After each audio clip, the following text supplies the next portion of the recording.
I don't believe that good girls exist. Yep, we're coming out the gate swinging, and we are here for the hot takes. Why don't I believe good girls exist? What even is a good girl? Quite frankly, every time I hear good girl, I think of a dog. Good girl. Good girl. I think of rewards and treats. I have a dog. I have a girl dog. I say that quite a bit. But what even is a good girl?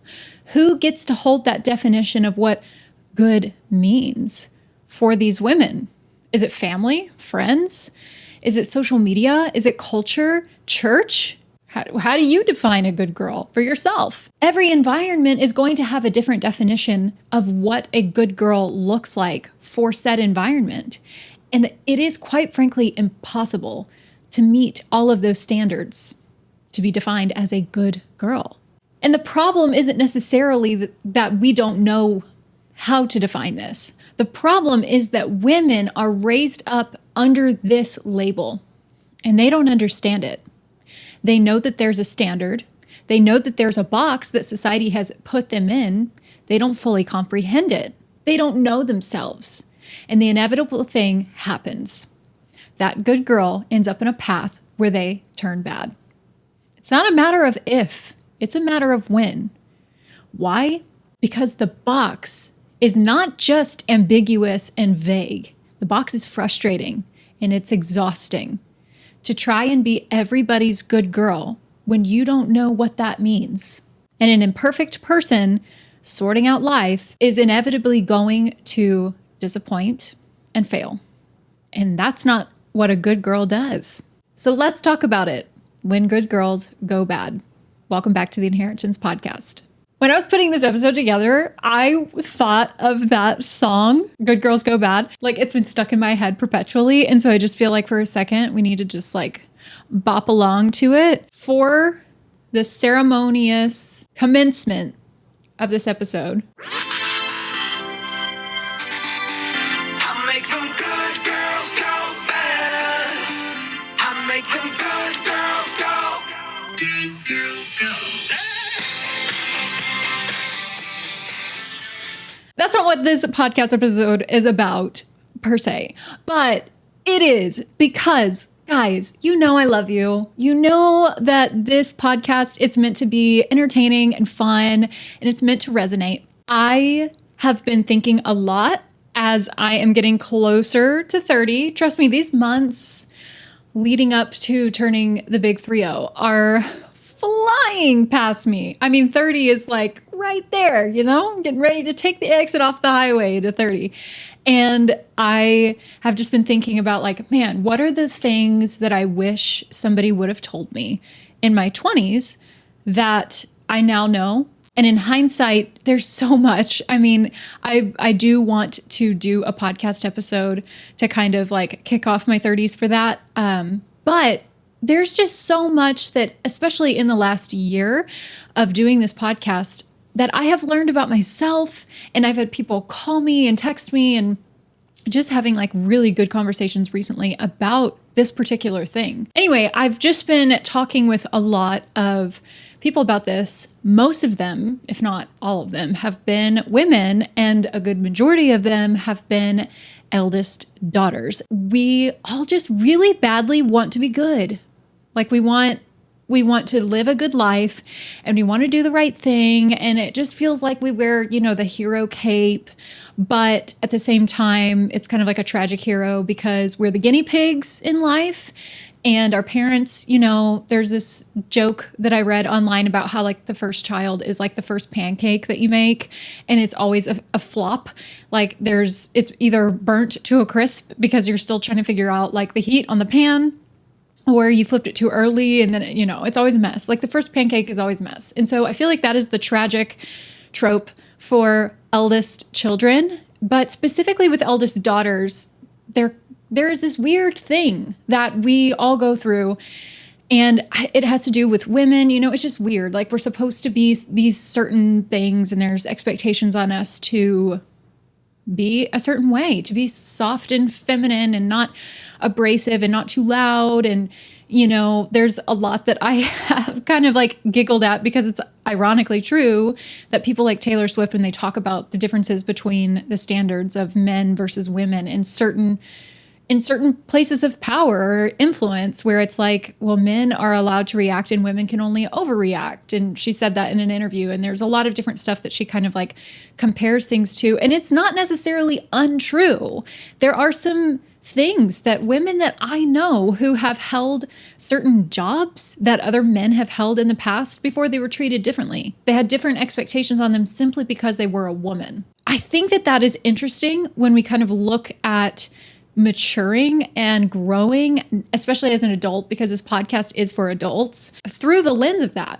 Of like, okay, well, now that I'm trying to figure out who I am, and now that I'm trying to figure out what my life is going to be like, and, what do I want to stand for, and what really resonates with me, and how do I, do my boundaries, and how do I want to live my life? There is this thing where like a lot of these eldest daughters are coming to me and they feel like they are the villain. They feel like they're doing something wrong, that they're pissing people off, and that they are struggling to live with the reality of doing what is best for them and reconciling that people don't like it. And I don't necessarily, I don't think that that's bad, but it's being labeled as bad. And so I kind of just want to dissect this a little bit.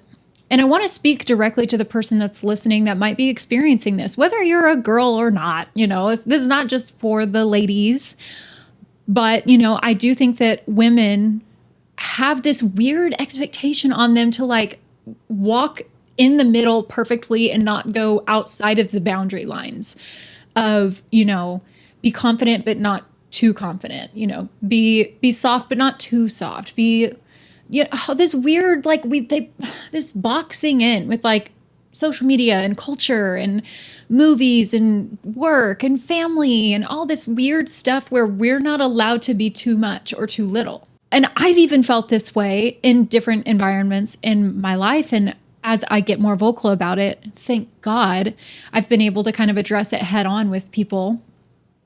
But not everybody has the ability to do that. Not everybody is confident enough to like address it.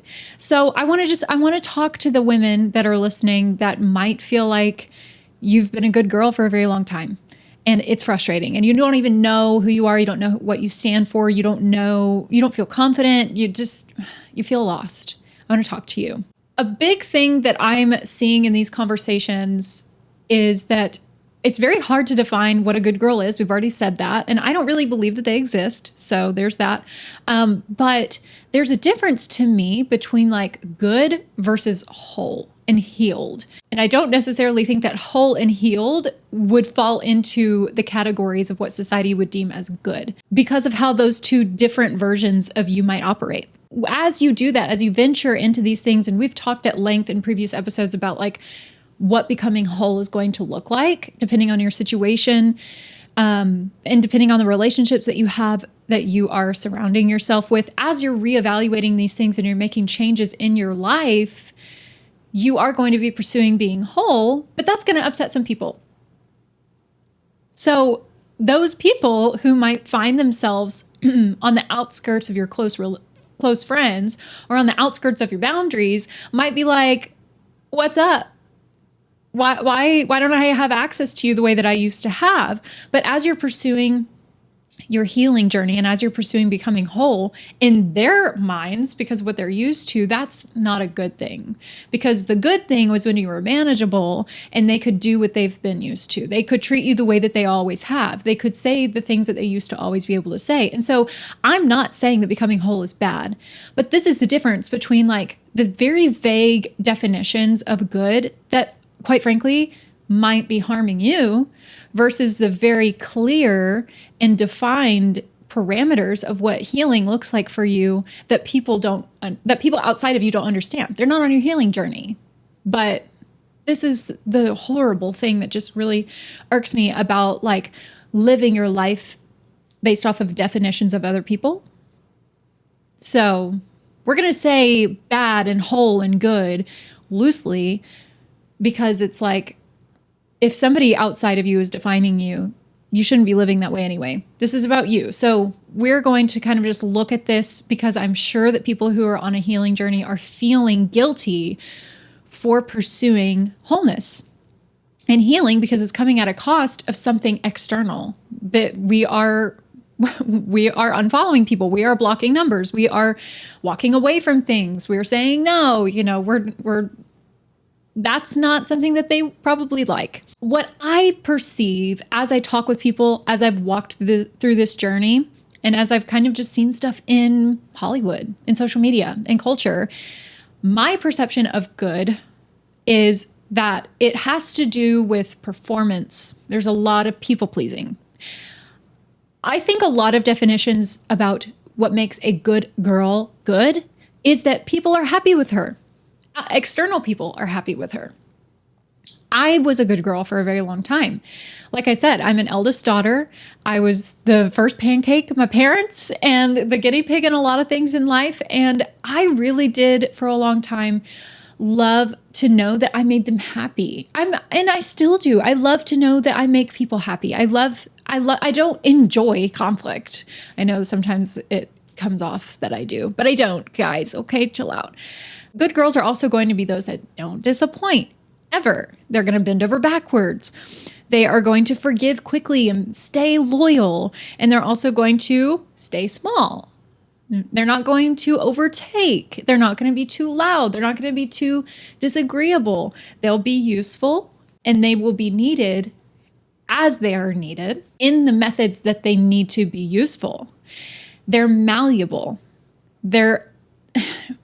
I might be getting ahead of myself here, but good is it feels like too fluid of a word because as we've already established, depending on who you're with, what does loyalty look like?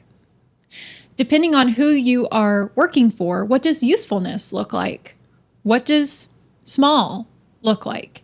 If the definition and all of that changes, if there's no solid foundation that you're standing on for this definition, I have trouble understanding what good actually means. And this is what I mean by this is so frustrating to stay in this lane of being a good girl because it's not the same with different people. You may have one community that's over here that's you're such a good girl. Man, I wish I was like you. You don't gossip. And then you go over with this other group and they're like, you can only be our friend if you gossip about this person over here. And then you participate. The fact that there's no, this is who I am. It's like a chameleon, you just change depending on who you're with and it makes them happy. It's the people pleasing because if their definition of good girl over here is a certain thing that is different than this person's definition over here, then you can never be the same in any room that you're in. This is why I don't believe good girls exist. And that is why putting this up against whole and healed, which might be in somebody else's perception bad, is strikingly different. Whole people are honest. They are convicted. They're compassionate, but they have boundaries. They're going to have self-respect. They're going to be responsible and they're going to be accountable. They will also have wisdom and integrity, and they will be able to actually have structure in their identity that says, over here says loyalty looks like not gossiping. Over here says loyalty looks like gossiping. And I'm going to make the decision on what I think loyalty is based off of my values, which I'm not going to tell you how to live your life, but we've already said that gossip ain't cute. So stop. But those are my values. I won't be doing that. So I'm going to say loyalty is going to be, hey, don't gossip. Just go have the conversation with whoever you have an issue with to their face. Man up, as they say. But, you have to have structure outside of your community. And a lot of these communities are going to ebb and flow depending on what their standards are. And you have to be able to stand on your own, which means that somebody, whether gossip is not loyal or it's loyal, is not going to be happy on your convictions about gossip. But at least you're a whole person. And that's what I mean by good girl versus bad girl. And this is the thing that drives me nuts about churches and families and friend groups like the peer pressure that comes with being a good girl and the fact that this is just thrown around, but it's not defined a lot, or it is. And there's the pressure of like, well, when you're in church, this is what a good girl looks like. And when you're at home, this is what a good girl looks like. When you're, married, this is what a good girl looks like. The goalpost is always moving. Like the standards are ever changing. And I think that this is the issue that I have is like when you are a woman and you're growing up, this is a horrible like set of rules to put in front of somebody and to not teach them to think independently, to not teach them to look at values and principles and adopt them and say, it's okay if people don't like this because this is right and wrong. Good girl is not black and white enough. It's just, hey, just make sure people are not upset with you. Keep the peace. Whatever that looks like. If that means that like if everybody else is sitting down, you better sit down. Even if it's wrong to do that, it is becoming more and more popular. And the methods of doing this are changing all the time with like online communities where it's popularized to sit down and shut up in the name of being likable. That it is more popular now because of follower bases and reposts and retweets and comments and likes and blah, blah, blah. Like your reputation and your online persona matter more than your convictions. I cannot trust somebody who's not willing to do the unpopular thing if it's right. Like this is the thing is like in certain instances, and I'm so grateful for this in my childhood, I was told to do the unpopular thing if it was right. And then in other instances, when I was reaching my teens and my 20s, I was getting boxed in a little bit more of like, you're making me uncomfortable because you are trying to pursue what's right. And I don't want to make people uncomfortable. I genuinely don't. I don't enjoy hurting people. I don't enjoy making them upset with me. And so that eldest daughter thing in me of just wanting to help and be agreeable and everybody be okay with me started to adapt. And that's what a lot of women feel is like, I have to be adaptable. I have to be helpful. I have to be useful. And it is useful and it is a tool and it is something that is beautiful about the nature of women, but it can be manipulated and it can be capitalized on to where women completely silence themselves in the name of being good. And so this is my issue with good versus bad. And that bad is not even bad if we're talking about a healed woman, a whole person. It's not bad, but some person over here who doesn't have the same standards for themselves or doesn't love themselves enough to like pursue growth is going to label it so. Being popular and being liked by people should not be your end goal. It's so much easier to do that because you don't have to rock the boat and upset people. It's not fun to upset people, but at the end of the day, who the hell are you when all of that is gone? When all the people are gone with all of their poster boards of approval and their applause and all that stuff, who the hell are you if you don't know? And who the hell are you if you're not willing to stand up for what you claim to be right if it's unpopular to do so? Just saying. Good girls are not born. I believe that they are made. It has to do with language. It has to do with the environments. It has to do with reinforcement of a certain idea that teaches us what a good girl is based off of the feedback that we get when we meet the standard versus when we don't meet the standard. So if they're not born performing and people pleasing, if they're not born understanding what a good girl is to an extent, because I don't think we all really understand, because it doesn't exist. Where did it come from? Let's talk about how good girls are made. Good girls are not born, they're trained. They are reinforced. They're trained. Remember? Like dogs. Good girl. Good girl. Yes. Good girl. Messages and reinforcement, when we get feedback from things that we do that make people happy, it is that reinforcing messaging of like, okay, this is helping me understand what you like and what makes you happy. And I enjoy making people happy.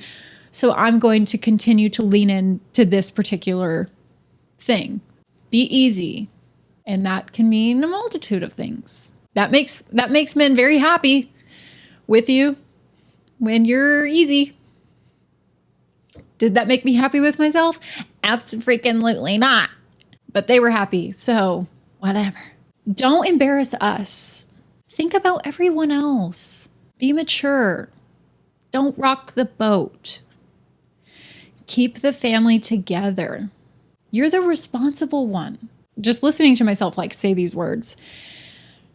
I've had some of it said to me. I'm not going to lie. Like, we can count on you to do the right thing. We can count on you to be the responsible one. We can count on you to keep the peace. We can count on you to be the mature one, to think about everybody else. What is kind of like the core message of this that retrains and rewires the brain of a woman as she's growing up? That it matters more how people feel about what you do. It matters more about what people think about what you do versus what you think and do and how you perceive yourself. So it boxes in this young, and this happens very early on. When I say like I have memories from this stuff, it's not necessarily from my 20s. Like by the time I reached my 20s, I was already operating under this OS. I was already operating under this idea of like, I need to be the good girl. I need to be the good one, because it starts when you're young. It starts when you're a child and in your early, preteens into your teens of what good means. Well, we can count on you to be quiet when everybody else is being loud. We can count on you to say, to hold everybody else accountable and to keep the peace. And, you're not going to step outside of the boundary lines of what we say. And I am not trying to say that as adults, we shouldn't define boundaries for our children. We should, but what is the intention behind that? Because this messaging, for me, when I look back at when I heard this, it wasn't about behaving. It wasn't about thinking critically and choosing the right thing because it just was the right thing to do. It was about making whoever was telling me this happy. I've told you guys before, like I grew up in the church and grew up in a small town in the South. And I have many instances that come to mind where this wasn't about behavior when I was told these things. It was when, I'm a teenager and I'm coming to a person of authority at my church, and we were collectively trying to solve a problem. I'll just give an actual example. Okay, so I was about 14 years old. I had just started leading worship on our church worship team, and that is very young. Like I was leading worship on like we had 3 main services on the weekend, and then I also had a youth group, and I started in my youth group, but then I got pulled from that to start leading worship on Sundays as well. So I was leading worship, anywhere between like 3 to 4 times a week singing. And I felt more comfortable in my own youth environment because those were people of my age. And so, when we were sorting out problems, there was this level of mutual respect. But I was very intimidated to be leading worship in the adult service because these people are like double my age. Some of them were, maybe triple. I don't know. Anyway, so I was trying to very cautiously be aware of that. And I think we had a power outage or something. Everybody was just trying to help, and they were trying to figure out what was going on. And I just had this feeling, whether it was right or wrong, I just had this feeling that like, hey, I think we need to like stop, let's pray, and just figure out, ask for wisdom, ask for a download of what this is. Like, is it a power outage, or is there something like that's a simple solution? Can we just all like come together? Because everybody's panicking. Everyone's in panic mode. And I'm like, hey, we need to come together. And I went to go present that idea to the team because they were all over at the soundboard. And I was going to ask them if we could just, take 5 seconds and just ask God for some level of discernment, but then also just like not panic. And I remember I went to like tap them on the shoulder and say, hey, I was thinking, and I literally only got to that point. I was thinking, and one of the main leaders turned to me and said, honey, let's let the adults handle this. I was already very aware of the fact that I was very young on this team, and I would withhold a lot of my opinions. I would withhold a lot of like my observations because of that. And when that happened, I shut down even more. Because I don't want to rock the boat. I didn't want to cause more problems. Everybody was already struggling. They were already in panic mode, and I'm just trying to aid and help. But due to my age, potentially due to the fact that I was also a woman, a very, very young woman at the time, they didn't want my help. And so I looked at that, and I kind of just deduced that I am not qualified to voice any sort of opinion or help. And so I remember for a long time, like I just didn't. And anytime we would have issues, I would hold it in, and I would go home and I'd be upset because I'm just holding all of that in. And so I would like vent. I had a boyfriend at the time. He would ask me what's wrong or whatever. And there was a time where like I vented so often about this stuff because I was told, let the adults handle it. It's not up to me. I don't have any solutions. I'm not qualified enough. And so I would just hold all of it in. And he just was like, I really think you need to have some conversations with people. And I'd be like, I tried. People don't want to listen to me. They don't want me to talk. They want me to, shh, we don't need you. Those are the messages that kind of create these good girls where it's like, when we need your help, we'll ask. When we don't need your help, sit down, shut up. Like, be quiet. Go over there, occupy yourself. Like it's these very like vague terms that kind of make it to where after a while, when a woman is told to like give her opinion within certain circumstances, but not in other circumstances, or to not rock the boat, or to not embarrass people or whatever, it creates a woman that is constantly walking on eggshells and all of the time is nervous to say or do the wrong thing, or to just be perceived that way because other people are counting on how she manages herself. And it is exhausting. Who are the people that are easiest to become good girls? I've already said one, eldest daughters. I'm almost like 100% certain that I could just do a poll in this podcast and just ask like, if you have ever struggled with the good girl syndrome, and then are you an eldest daughter? And I guarantee you it would be like a 100% like 1-to-1. I'm not joking. It is a statistic for a reason. The other people are going to be pastors' kids. Shocker. I'm here. Eldest daughter and a pastor's kid. Parentified children. And if you don't know what that is, it's children that were asked to help parent their siblings. So if you had parents that worked out of the home a lot, latchkey kids is a really good example of this. I think that's a Gen X term, but anyway, it's kids who would go to school all day. They had a key into their house because their parents were out working, and they would come home, and normally it was always the oldest sibling that was responsible. They had the key to the house. They would unlock the house, let the kids in. They would cook snacks, meals for their siblings. Like they took on responsibilities of the parents to help keep their siblings alive, to break up arguments, do all that stuff. Guess what?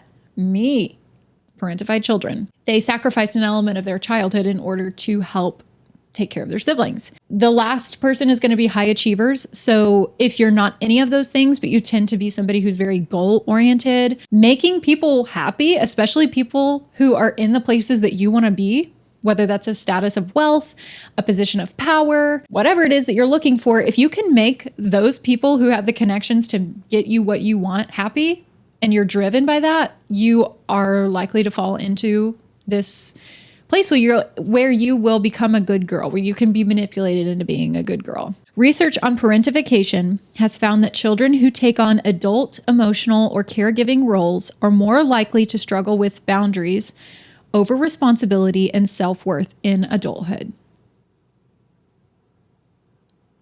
I wonder if that's why I have this podcast sometimes. Research on self-silencing has linked suppressing your own needs and emotions with higher levels of anxiety, depression, resentment, and lower relationship satisfaction. So what does that mean? We already I addressed parentification like earlier, but self-silencing, like if somebody tells you like, we'll ask for your opinion when we need it, but otherwise let the adults handle it. In my example, it created an instance where I self-silenced. I was like, no, they told me they don't need me. I'm just going to I'll be quiet. Like I do have solutions. I could contribute, but they told me that I'm not adult enough. So let me just zip it. And you know what? It created a very resentful person. I was extremely resentful because I was frustrated that I was not allowed to speak up. Now, in all technicality, like I had free will and I had agency in order to exercise the fact that I could speak up. But because I have that thing in me that likes to make people happy and I don't want to upset people, I chose to remain quiet.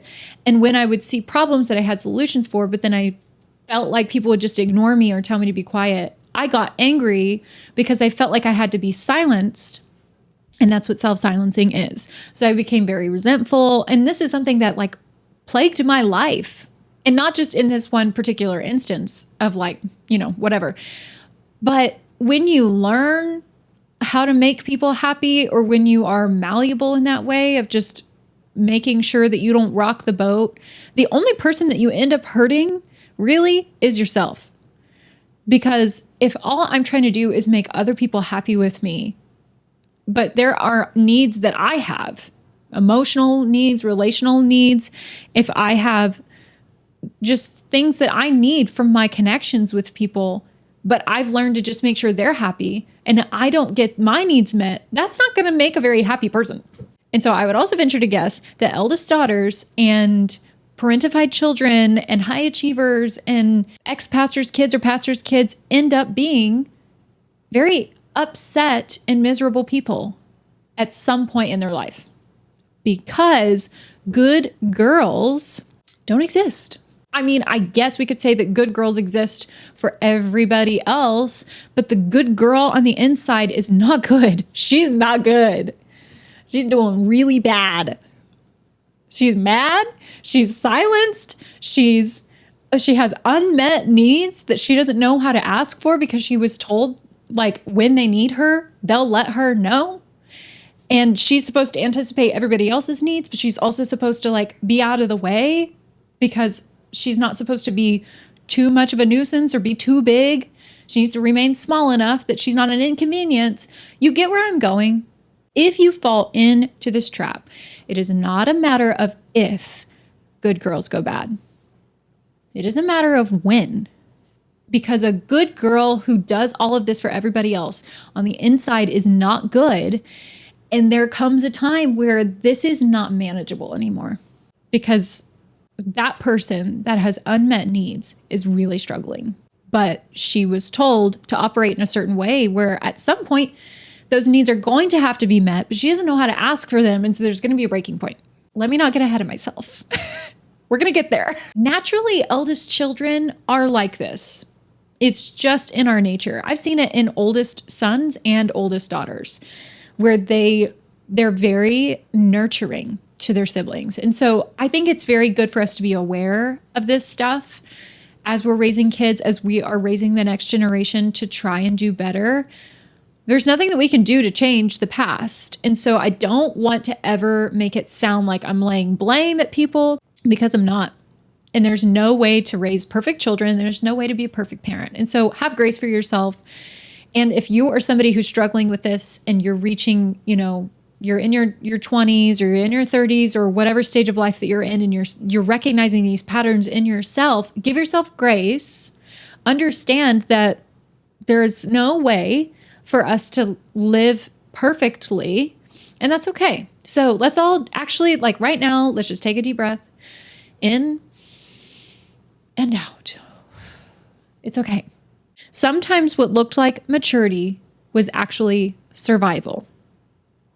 And that's important for us to recognize as we move forward in this episode, whether it's with you or whether it's with your children, or whether it's with somebody that you know that is going through this.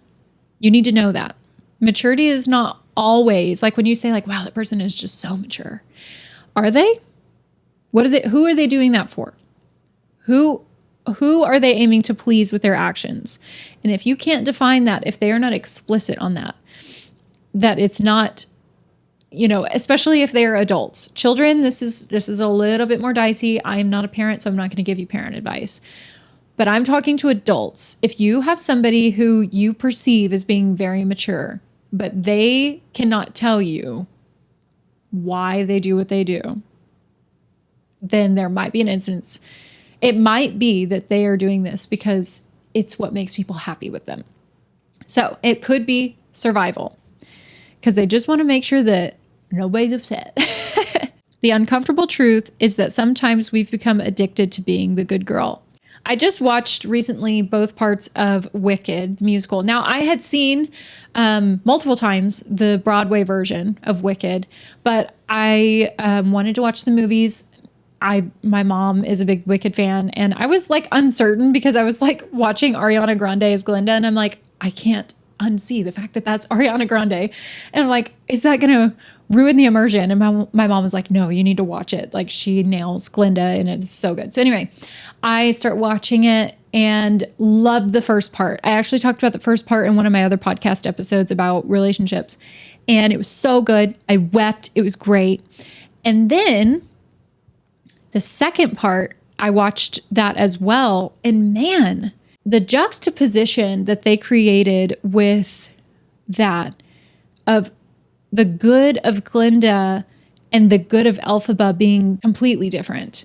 It kicks off the movie, which is similar in the musical, where Elphaba is deemed as the villain because she's going against the government or whatever. She's going against everybody and kind of like doing her own thing, trying to rescue the animals, standing up for them, doing the unpopular thing because it has to do with her convictions. They're labeling her as wicked and saying, she's a wicked witch. By contrast, Glinda is hailed by the people of Oz because she is good. But we see when she has conversations behind the scenes with Fiyero, because they're engaged at this point, Fiyero sees that Glinda has no convictions. None. Like, she's only doing what is popular. She's doing what the people like. And quite frankly, the amount of information that the people don't have, I'm sure that if people had all of the information, the definition of good with the people of Oz would be completely different, and they would probably back Elphaba. Now, that is an episode for another day. But Glinda specifically she does talk about this. She talks about her need to be liked. And they also do, a segment in the movie about her backstory and how this came about. She was a little child and she wanted to be perceived a certain way. And so she would do certain things and say certain things so that people liked her. And it became an incessant desire of hers to be liked by people. And that meant going against her own convictions, going against what she knew was right, and declaring that her best friend was wicked when she knew that what her best friend was doing was right. Looking at this podcast episode through that lens, but then also seeing it in myself at certain times in my life where I would be a chameleon for different people that I was around. And I've spoke about this in previous episodes where there was a certain time in my life where I was just trying to keep different people happy. And all of the different groups that I was hanging with all operated differently. They had different likes, they had different opinions, they had different, things that they enjoyed doing. And so I would change myself to fit into their group, but that meant that I didn't really stand for anything. Like with one group, if I said my favorite color is purple because that's what the group likes and I want them to like me, but then I go over here and their favorite color is yellow and I want them to like me too for the sake of being liked and not rocking the boat, I don't have a favorite color. Like, I can't, do you see what I'm saying. And that is kind of what Glinda's character does. And the people of Oz call Glinda good, but they're only calling her good because she's agreeing with them. And she's being the person that they want her to be. That's not good. Like that, no, that is not a good definition of good. I understand I'm kind of like using a circular definition there. But anyway, the addiction to being good is also what Glinda talks about, because she has this incessant desire to be liked by people, to be praised by people. And that is something that we need to talk about, because there are people who become addicted to being a good girl. And when I say being a good girl, what do they actually become addicted to? Praise, approval, belonging, identity, not so much identity, but a sense of identity, safety, usefulness. You would be shocked at the amount of people who would probably agree that it feels really good for somebody to be like, man, I just really need you. Like, it is so good to know that I can count on you. There's a lot of people out there who would fall into that category. And even if that person that is being useful is like literally burnt out and is exhausted, if they are this type to fall into this trap, it will feel so good for the person that is using the crap out of them to say, man, it is so good to know I can count on you. Because that praise and that approval of being needed and all of this stuff is what makes them feel like that person likes them, and it's feeding that desire of their heart for love. And I think that is kind of the core of this thing, is like, people need love. Women need love. But when we shift around how we get love, how we get affection from people, into earning it, and not so much that love is an unconditional thing that, we don't always get. People don't always have the ability to give unconditional love. And so how we learn about love will shape how we operate within our interpersonal relationships. A lot of us will learn that love has to be earned, affection has to be earned. And that doesn't necessarily mean romantic love all of the time. Love is in approval, and it is praise and all of that. So it can bleed into work relationships. It can bleed into churches, any sort of leadership environment. Like, it literally can be anything, but like how we operate in our interpersonal relationships centers around how we think about love. Because if we perceive ourselves as being worthy of somebody's affection, and I use that term loosely, based off of how we perform for them, how we earn it, then this is the person that you get. Someone who gets addicted to you being like, yay, good job. Even though Elphaba was being deemed as wicked, at least she had two legs to stand on. And it is so sad to think that, like, had the people of Oz gone a different direction with their opinions, Glinda would have just molded herself to be that version, because she just wanted to be liked by people. And so you'll have people who hear the words of, man, you just always do so much. We couldn't do this without you. You're just so mature. That will create an addiction for that person, to where eventually the need becomes their identity. The approval becomes how they survive. And they'll stop asking themselves, they probably never ask themselves, depending on how early they learn this, but eventually people who learn this will stop asking themselves, is this healthy? And they'll start asking, am I still needed? If the relationship over here that has taught them that performance and people pleasing and meeting the standard and all of that is how they get love, and that relationship dries up or it changes. So say for instance, you have an eldest daughter that goes and gets married. And for a long time, the parents are the ones that reinforce this idea. And so she leaves and goes and lives with her husband or whatever. And they're operating in this same way, but she wants to make sure that her relationships with her parents are still good. She's going to start asking herself, am I still needed by them? And then she will probably anticipate needs and go and overfunction for her parents to feel needed. Like she will literally exhaust herself performing so that she feels needed. Attachment research suggests people with anxious attachment patterns may seek reassurance and approval more intensely and struggle to maintain healthy boundaries for fear of rejection. I've said this before. People like myself who have learned anxious attachment styles fear constantly that if they don't do enough in that relationship, whatever that is, like it's not necessarily like if there's a problem and I need to fix it, it's like anticipating needs. Like, can I anticipate your needs enough? Can I serve you enough to make sure that I get the feedback that we're good, that you still love me? Otherwise, if I don't get that, I feel like you're just going to up and leave out of nowhere.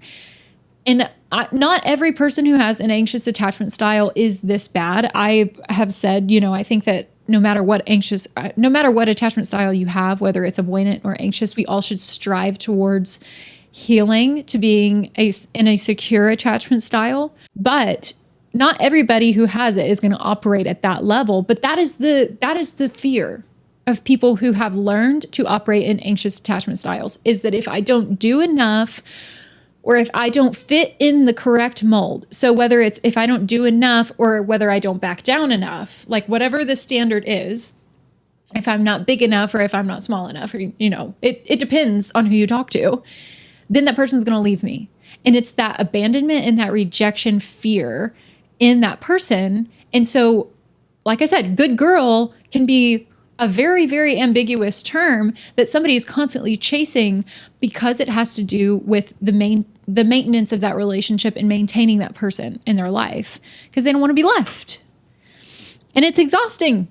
It's freaking exhausting. When you start to hyper function like this, when you are literally chasing down every person that you are wanting affection from, approval from, love from, say that you are in your 20s and at this point you're married and you've got parents and you have siblings and you serve in church and you might have children and then you might do this and you might have your hands in a lot of jars with relationships, and you operate in this way where you are constantly chasing approval and affection and you are maximizing and minimizing yourself and shrinking and growing to fit every mold that you're in depending on who you're with. There is nothing more exhausting than that. And in all of that, as you're meeting everybody else's emotional needs, guess who doesn't get theirs met? You. You're the last person on your list of priorities when you're being the good girl. Because everybody else matters. It's been reinforced. Think about everybody else. Don't rock the boat. Don't say the wrong thing. Don't embarrass us. If you do speak up, make sure that you say this. Even if you don't agree with it, because it's what makes everybody else happy. Be likable. There is no way for somebody on the inside to feel whole operating like that, to have their needs met, to speak up for themselves. Because in order to speak up for themselves, if it's just a basic need, you have to be able to not think about somebody else for one moment and look inward. But somebody who is a good girl who's been told think about everybody else doesn't do that. So it gets to a point where you have a breaking point where they are so exhausted and burnt out. And maybe it's a breaking point where you are chasing all of this stuff and you're not getting the feedback that you're looking for. You're not getting you're so awesome. You're not getting the clapping praise. You're not getting the pat on the back. You're not getting the raise. You're not getting the whatever it is that you're chasing, whether you're an eldest daughter or a pastor's kid or a parentified child or a high achiever or whatever, you're not getting whatever it is that you're hoping to get from that relationship, that affection and that love, whatever the case may be. Like, there is a breaking point. It is not a matter of if it will happen. It is a matter of when, because nobody on planet Earth can operate with an empty love tank, with an empty emotional needs tank, with an empty physical needs tank, serving everybody else forever. No, you're going to freaking ruin yourself. If you drove a car on empty, where the needle was on empty, you might go a little bit, like, I don't know how many miles like you can go, But if you drive it on empty for long enough, you're going to ruin that car. And you'll have to pull over to the side of the road. That car is going to stall out. Like, it's not a matter of if, it's a matter of when. What do you expect out of that? Do you genuinely feel like your needs are being met if somebody just gives you a little verbal, thanks so much, I'm so glad I can always count on you? Is that going to be enough forever? Is that really all that you are looking for?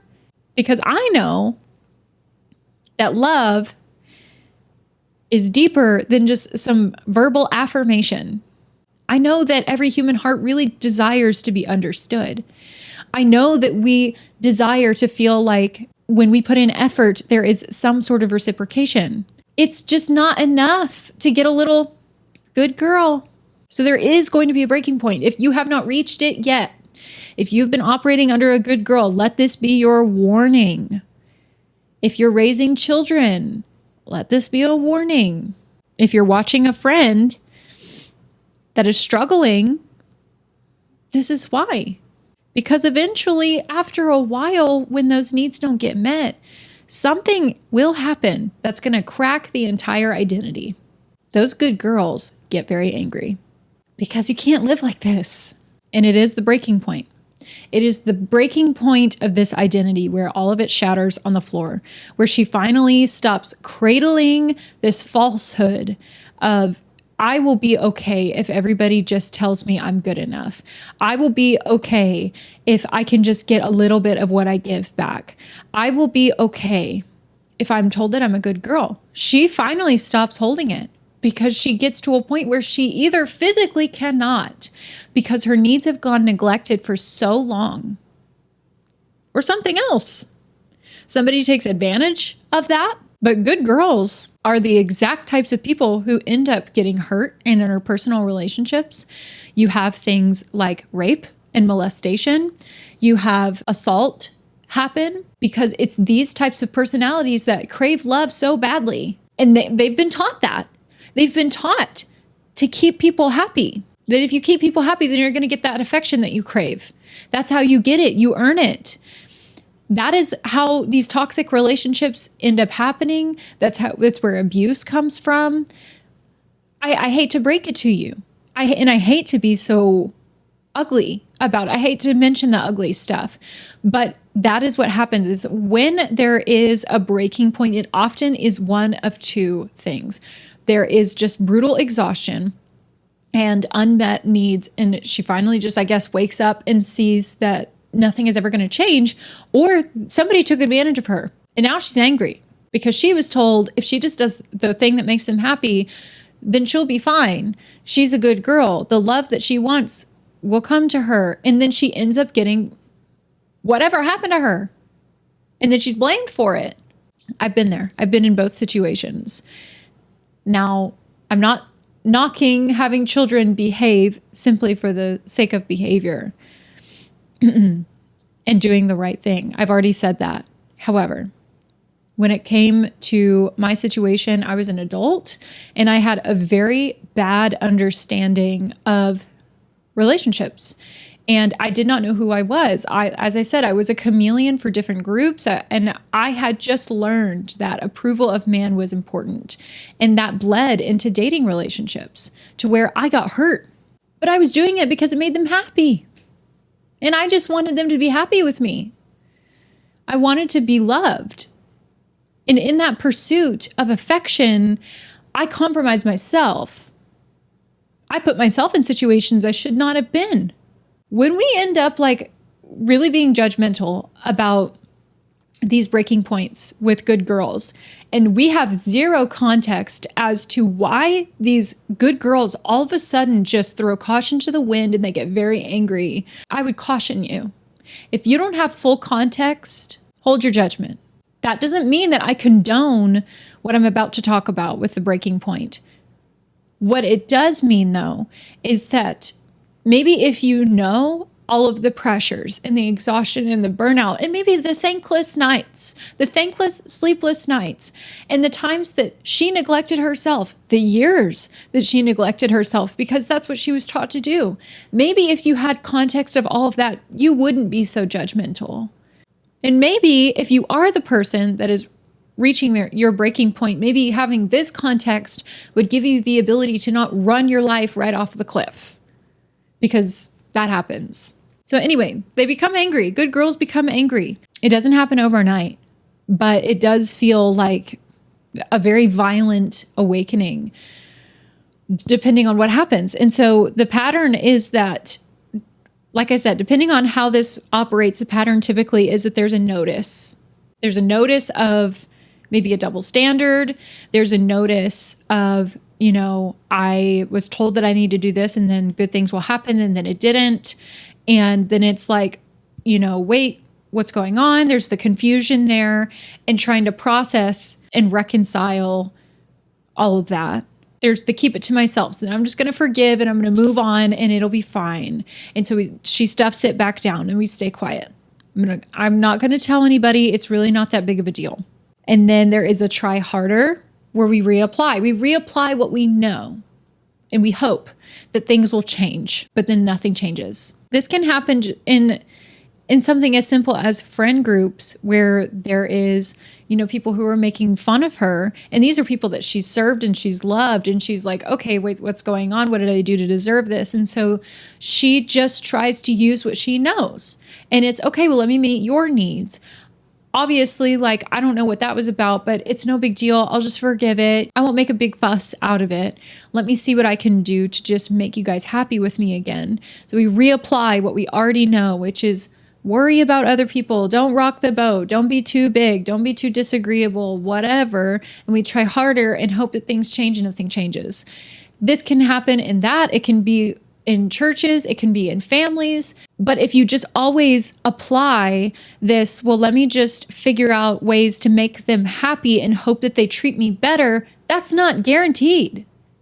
And so what happens when nothing changes with this is that there's a question. Why do I feel so rejected right now?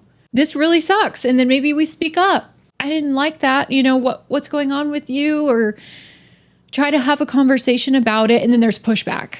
And just immediate pushback of what are you talking about? Maybe gaslighting. It may be projection. You're just being really sensitive. It's really not that big of a deal. We're going to diminish how you feel.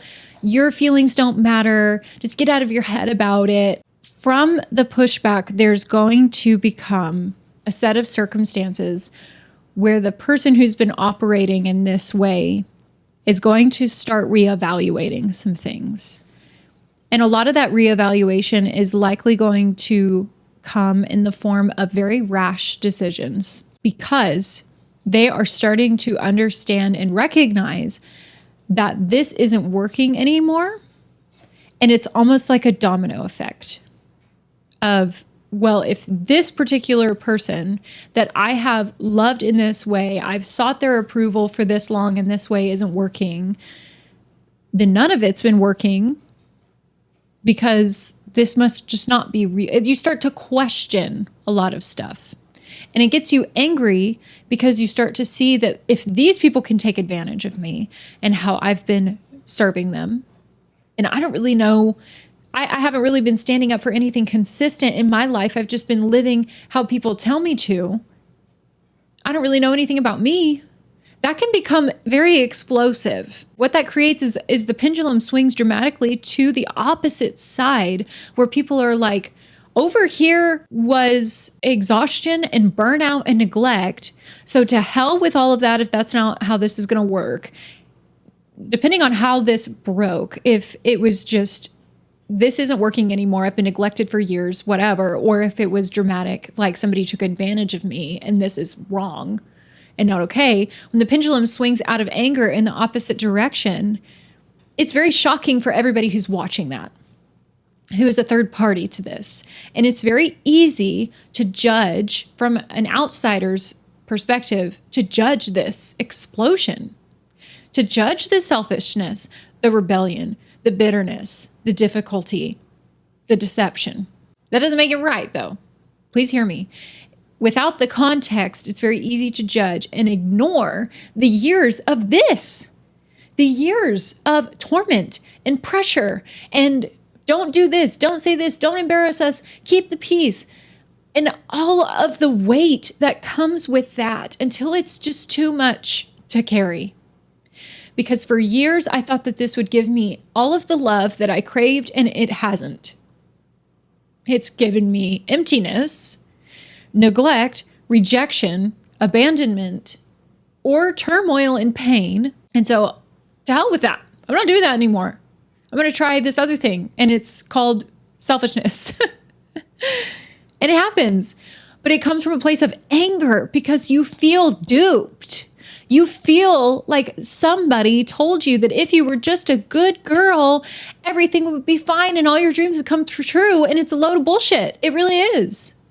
Like if you just follow the parameters, the very ambiguous parameters for everybody that you're around, and you say what they want you to say and you do what they want to do and you don't rock the boat and everybody will be happy with you, life will be a bunch of rainbows and butterflies and you'll have all the love in the world that you could ever want. It's a load of crap. It is. And so when this happens, when you reach your breaking point, there is nothing that you feel but anger because you feel lied to. Whether somebody took advantage of that and you feel not only deceived, you feel violated, disgusted with yourself, disgusted with the people who told you that being a good girl is good and that good things come from that. And now you feel ruined, or you are exhausted and burnt out and you don't believe that love even exists. Because what you're getting from all of this effort is not love. There's nothing to come from that but anger. And so the pendulum swings to the opposite direction and it's a mess. But that's why it's called a breaking point. It's a freaking mess. But in this process of anger, there is another thing that happens where we take a look at like what got me here. I've spent 29 years operating over here, hoping that everybody would love me if I just did all the right things, whatever the right thing is for whoever I'm around, and it's gotten me nowhere. How did I live so long this way? And you take a look at your background, you take a look at your childhood, you take a look at where you came from and culture and society, and you start to deconstruct a little bit. And sometimes it's a little harsh, because you're angry, but it happens. This is grief. It's the process of grief. It's very messy. We'll take a look at, for instance, for me, I took a look at my church. Like probably the first thing I did was I took a look at my church because I had given so much of my life to the church and I was a good girl and I did all the good things and I didn't break stuff and I didn't, rebel. And I just got so angry that I was like, this isn't worth it. Like if this is what God has for me is love that is based off of performance and approval and it gets me nothing and it makes me feel empty, I don't want it.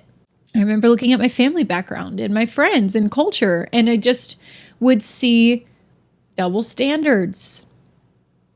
A good example that drives me crazy, and it drives a lot of ex-good girls crazy, is purity culture in church. Sorry if that is a hot take. Growing up, I think I was 11 and we would be going to youth camp and the girls and guys would get separated into groups and we would talk about purity, not having sex before marriage and all of this stuff. And the education that I got as a girl was immense for being 11 or 12. And what I heard that the guys got, and this is something that is a very common experience for a lot of people, is the difference between what the girls were told and what the guys were told. The girls were told that we have to not only protect our own purity, but we have to do it because we have to protect the men. It was the boys. It was up to us to do both. We had to make sure that we did not wear too little of clothing to tempt the boys because of how God wired them. God wired them as visually stimulated beings that lust with their eyes if you wear too little of clothing. And so you have to be very careful about what you wear, and you have to be very careful about your motivations, and you have to really second guess a lot of stuff. I mean, it got to the point where I constantly would put on clothes to go to school, and I would scrutinize everything because I felt like it was my responsibility to not only protect my purity, but I had to protect every boy that ever would see my body on planet Earth.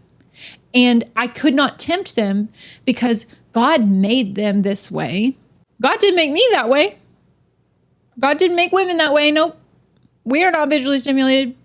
Our purity, I did not really learn anything about like women. Oh my God, this is so sad. I knew very little about my own anatomy. I got married and I knew very little about my cycle. I knew very little about how my reproductive system worked. I knew so little. This is too common for women. I knew very little about myself and how I operated. But I knew the ins and outs of how men are visually stimulated and every little thing that could cause them to trip up. I would measure my skirt lengths. I would measure my shorts. I would scrutinize every little thing that I did through the lens of boys because it was so far drilled into my brain that it was up to me to make sure that I didn't cause them to sin. And I checked my motivation on every selfie I posted on my personal Instagram page. I still to this day struggle to even post pictures of me in a bikini. Not that I wear the skimpiest bikinis known to man. I don't. I just am like, I don't feel comfortable posting that because what if guys see it and what if they look at it wrong? Like then that says something about me. I have scrutinized myself to the most ridiculous levels because of how I was raised in the purity culture. It was all about women are responsible for the purity of men because men just can't freaking control themselves because they're absolute sexual monsters and they have no ability to avert their eyes or to control their thoughts or whatever. No, that's on us, women. So you have to wear longer skirts, longer shorts, pants, cover your arms, cover your chest. Don't have anything flopping around or whatever. Women are not visually stimulated because that's not how God made us. Everything is to cater to the man. And so if they look at you wrong, that's your fault. And if something were to happen to you, that's your fault. And in my stage of the pendulum swinging to the opposite side, when I was angry and I hit my breaking point, I hated that. I was so mad. I don't agree with it. I don't. And I think I kind of did dramatize it a little bit. I do tend to be on the more modest side, but that's my choice that I make now. In my process of grieving, I threw that away. It was like, this is stupid. I have my own needs. I'm visually stimulated. This is a ridiculous claim. I do still agree with those things. However, there was just so much that growing up to be a good girl meant to dress modestly and to not tempt people and to whatever. I just was like, this is dumb. Like I cannot be responsible for somebody not being able to close their eyes. And I saw the double standard. I mean, I had friends that were guys that, you know, when we would come back together at church camp and we would say, oh, well, when we split off for the purity session, what did they talk to you guys about? And the guys are like, oh, we played basketball. Are you for real? Are you absolutely for real? Because we got hammered with the notion that it is our responsibility to cater to the entire mother effing world. And you guys just got to go play basketball for an hour? Did you guys talk about anything? Did you talk about protecting our purity? Did you talk about modeling any sense of self-control? Did you guys like talk about modesty? Did they tell you about what we were learning? Nope, we just played basketball. Are you joking? And when I learned about that, you know, I just thought that that was weird at the time. But then as the pendulum swung to the opposite way, I was like, this is stupid. The double standard is absolutely not okay.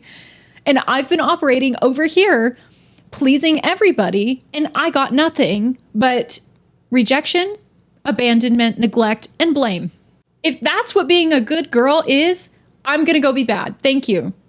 And that's the thing is like sometimes women are not punished for being bad. They're punished for no longer being convenient. And that's what happens when the pendulum swings and we get angry and we're like, this standard is not okay. When that happens and we start calling it out and we start talking about it and our minds change, our opinions change, it's not convenient anymore. We're not controllable.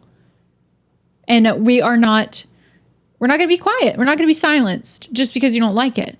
And another layer to this is that the church has always been, in my life, a trusted system. And understand this happens with families. The church example with purity culture is one specifically that I feel like a lot of people in my generation are going to resonate with. But this happens in families. It happens in schools. Double standards can happen anywhere. I mean, some people have to have double standards, otherwise they would have none. And so you can have double standards in family. You can have double standards in friends. And so when you reach this point and you're like, this sucks, I'm done, no thank you, you're going to see the double standard as you're grieving. And when I say good girls get angry, like anger is a part of grief. When you look at this and you realize my life is not what I wanted it to be at this point in my life. And at 29 years old, I've been living subjected to everybody's needs and wants, and I got nothing out of it. I don't have the love that I want. I've lived for 29 years this way. This sucks. As you're grieving that, you're going to get angry. You're going to see what led you here. And so trust me when I say like, it doesn't just happen in church. And that was just an example. But nonetheless, when trusted systems violate what they taught you, for instance, the purity culture thing, something even deeper happens. And this is what is called moral injury. And these are the wounds that they don't just break your heart. This is the added layer. It's what breaks our understanding of the world. And it was originally studied in military populations. So researchers found that some service members weren't only traumatized by what happened to them, they were traumatized by what they were asked to do, what they witnessed, or feeling betrayed by the leaders they trusted. Unlike fear-based trauma, moral injury centers on a violation of deeply held beliefs about right and wrong. Examples of this can happen in church, it can happen in families, it can happen in, like this example, military institutions, schools. It's just people that you deem to be your trusted advisors, people that you deem to be your safety net. When they say or they preach a certain thing and then they operate differently and you witness that, not only does it make you feel like, hey, hold on, what's going on here? It leads to a loss of trust of them, but it leads to a loss of trust of your reality of like, wait, I bought into this. But you're operating different. Then what does this say about what I've bought into? What does this say about me and my beliefs? So examples are a parent who teaches honesty but lies to protect themselves. A spouse who promised faithfulness betrays you. A church preaches grace while protecting abusive leadership. A workplace talks about integrity but rewards unethical behavior. Or a friend demands loyalty while repeatedly violating yours. The deepest pain isn't always what happens. Sometimes it's realizing the people who taught you your values did not live by them. And that's really tough as somebody who operated as a people pleaser. And somebody who is angry because they have tried to do the right thing and be a good girl in order to get the affection and the love that she craved until she couldn't do it anymore. And then she's looking at everything with a different set of eyes after something happens, her breaking point, and you can't unsee that stuff. It affects your perception and your worldview, and it makes you question, what do I believe? What do I stand for? In those beginning stages of grief, I think this is where we start. This is where we start to let go of our beliefs and we start to want to live differently. We start to want to not operate like this because it didn't get us what we wanted.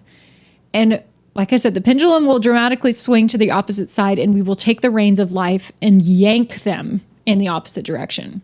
And in all of this is where the good girl can go bad, per se. That first version of freedom is going to be messy, and it can lead to what I would call overcorrection. So you're going to yank those reins, complete 180 or whatever, and go in a complete opposite direction that maybe healed you wouldn't have, but it's because you're upset.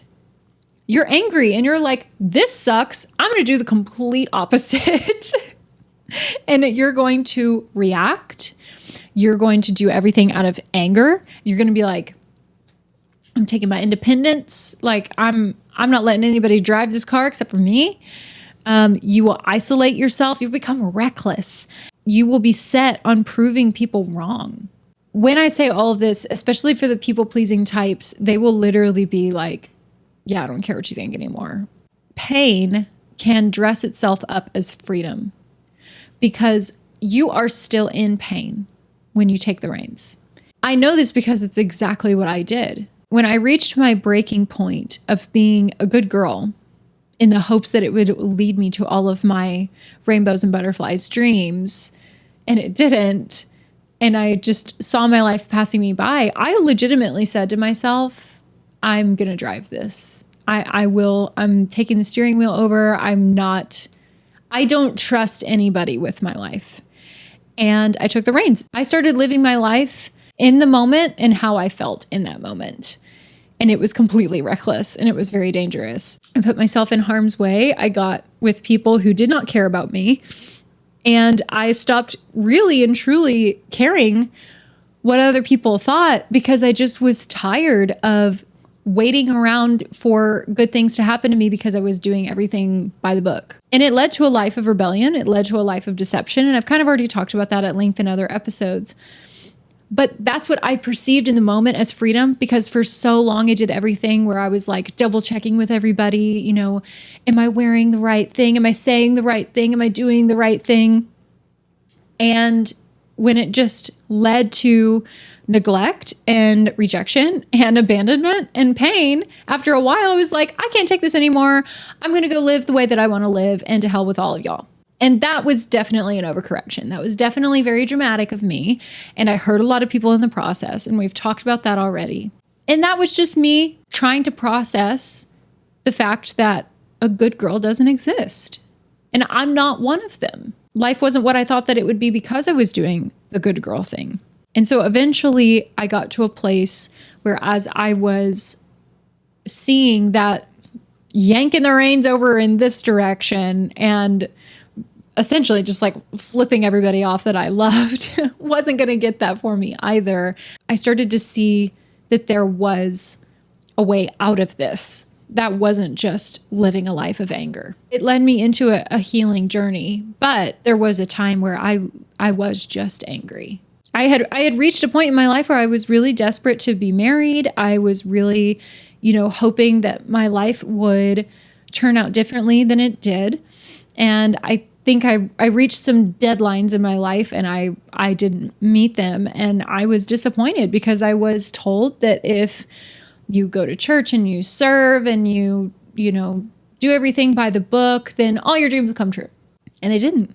And I lived a life where I did not know very minimal things about myself, and I made people very happy with me. But I was clinically depressed and I was very lonely, and I had some failed relationships that led nowhere, and it just made me even more sad.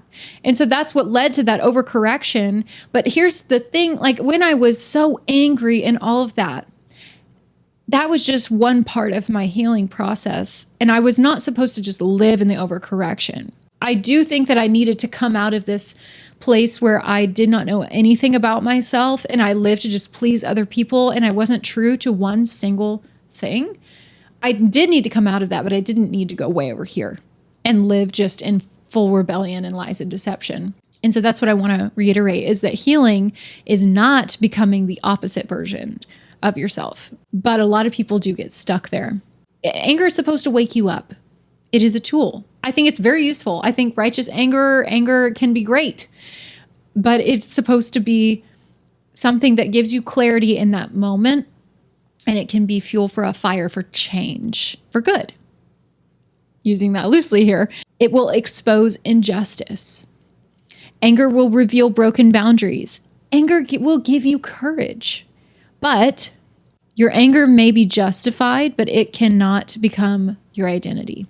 So if you're in that point where you're feeling angry and you're getting really sick and tired of that, let it be fuel for the fire of who you are going to become, because you're not going to stay angry. That is the point of this. So anger is not who you're going to become or stay. You're not going to be the good girl. You're going to become whole. That is my hope for you in your journey. The beautiful thing about becoming whole is that it is healing. That's it. That's the journey of becoming whole, is that you heal. But healing will require looking bad to people who only loved the version of you that abandoned herself. The version of you that shrunk down, the version of you that stayed silent, the version of you that did what they said because it's what they like. So you'll probably ask yourself in your healing journey, are boundaries going to look selfish? Is honesty going to look rebellious? Is growth going to feel like betrayal? Is peace going to look like distance? These are things that you'll have to wrestle out. And there are things that probably those people will speak up about and say, yeah, you're being selfish right now. You're being disrespectful. You're being rebellious. Being perceived as bad is not the same as being bad. You are pursuing healing. If the healed version of you is not the version that they want, you will look bad to them. That will be bad. They're like, no, we love the broken people pleaser version of you. Okay, be bad. For the sake of being whole. Be bad. Be whole, be healed. Freedom will begin in this. So my final challenge is going to be that the world rewards women for being useful, but healing will ask for you to become truthful. Those two things will collide.